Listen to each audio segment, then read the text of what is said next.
As your next commissioner, I know I'll be commissioner for unincorporated Cobb and the incorporated cities. No city in Cobb County provides all of the essential services required for our citizens. They all lean on and depend on the county. So you need a strong partnership between your incorporated cities and your unincorporated portions of the county. Now let's talk about annexation. There's very little, unfortunately, that commissioners can do to sway that process. It is a voter-driven process, unless for some reason that portion can't sustain being annexed into that city can't sustain it, or B, there's a donut hole that the county would have to provide a service to.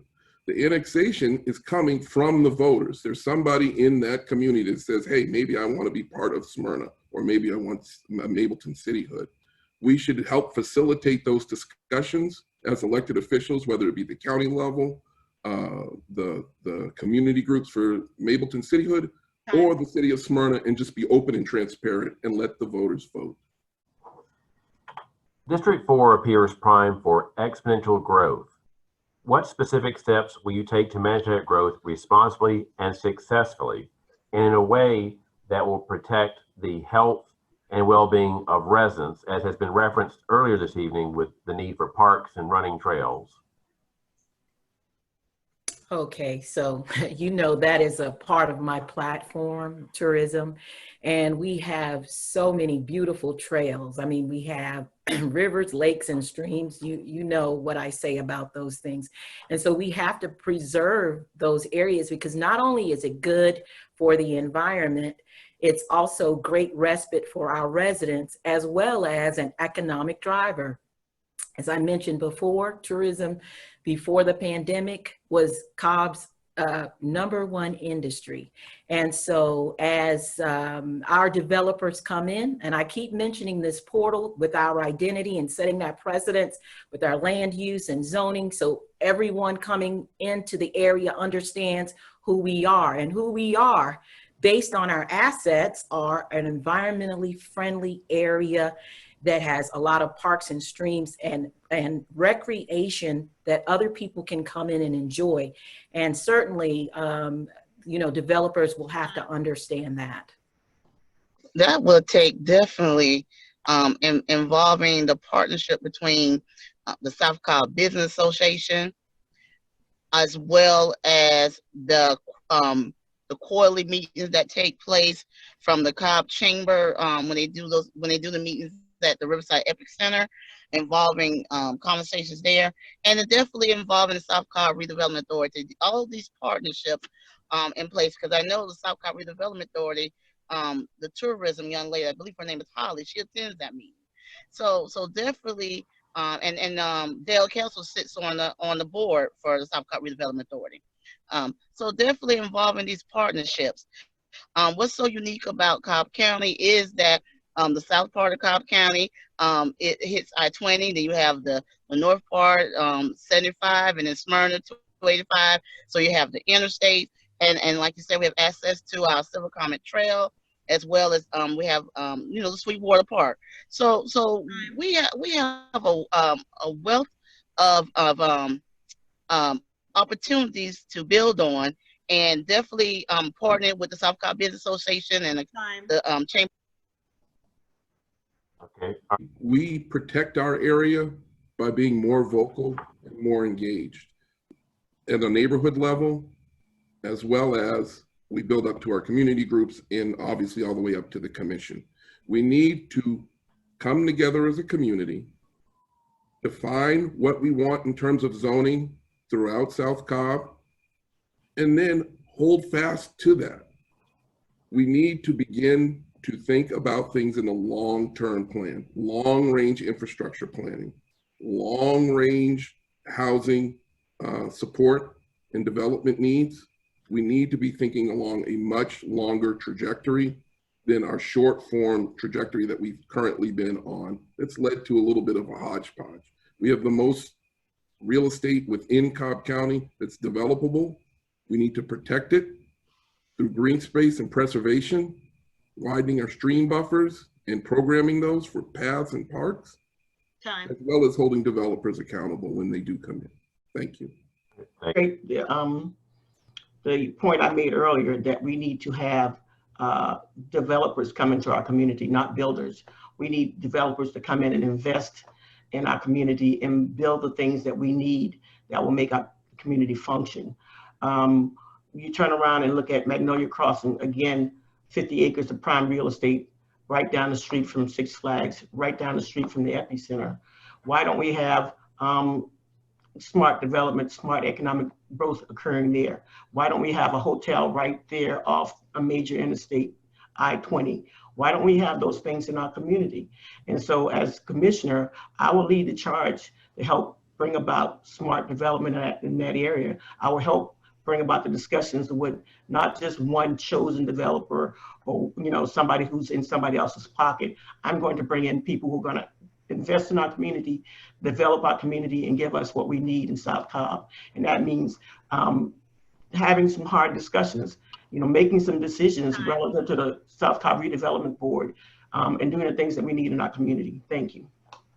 Is going to happen. Growth is happening, and it's going to continue to happen in our area. But obviously, we need to take a very cautious and smart approach to the rate in which our community develops. We need to have studies. We need to make sure that development, will not significantly increase our traffic. We need to look into traffic studies. We need to look into roundabouts, divergent lanes, etc. We need to also ensure that development that comes into our area will not crowd our schools. That's a topic that we hadn't talked about tonight.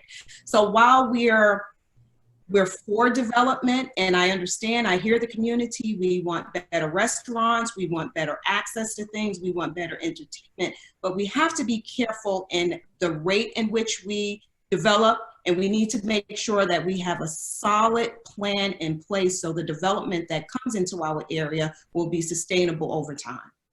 And so I think to manage all the development that's going to come into the area, I think first off, we need to actually create a formal structure with the School Board of Education. As Ms. Sheffield said, that is something that has been mentioned, but continuously over the year and over the years, we have the School Board of Education show up to Board of Commissioner meetings.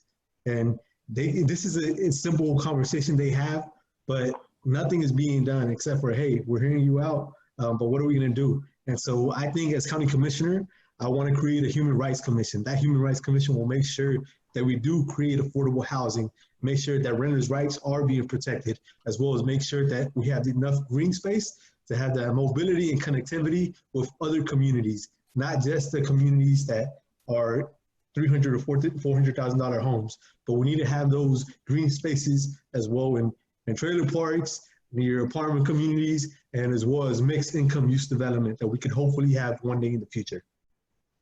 Touched a little bit about that earlier when we talked about the developers coming and building these subdivisions, holding them accountable, looking at the infrastructure, again, putting plans in place to protect our infrastructure and our traffic flow.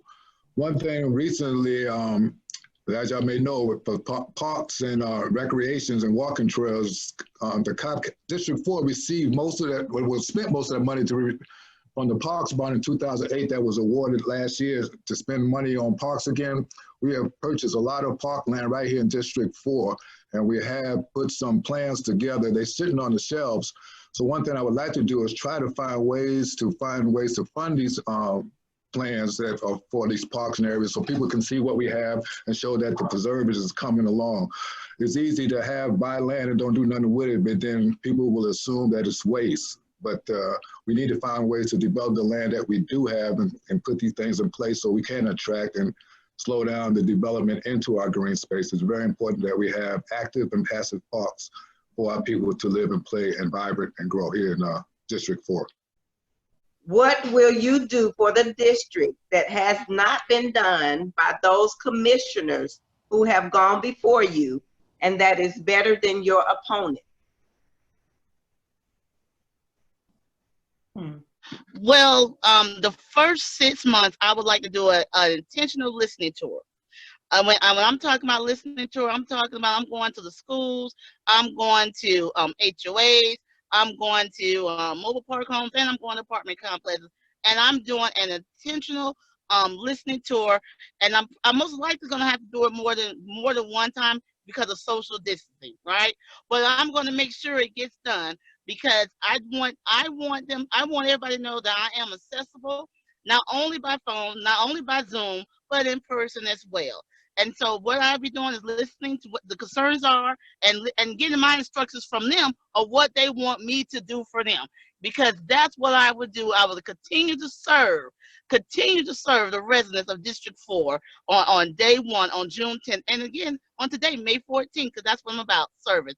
Monica Yvette Delancey, winning the future. Thank you very much. For me is watching the dollars that leave our community from an economic development perspective. When I want to find meal, I have to go and stimulate somebody else's economy. I can't stimulate my own because there's no fine dining here. When it comes to economic development, it seems like the only thing that we can get are Family Dollars on one corner and Dollar Trees on the other. Our community deserves so much more. And when I'm commissioner, I'm going to ensure that we get the things that we want, the things that we need, the things that were promised to us as a community. When I moved from Marietta after my kids graduated high school and went off to college, I could have picked any community to move to. And I moved to Mableton. I built my home. I invested here. I fought and fighting issues currently relative to keeping our community safe, keeping our community vibrant, making it a quality place for us to live, work, and play. And so the thing that I would do is try to figure out how to keep our dollars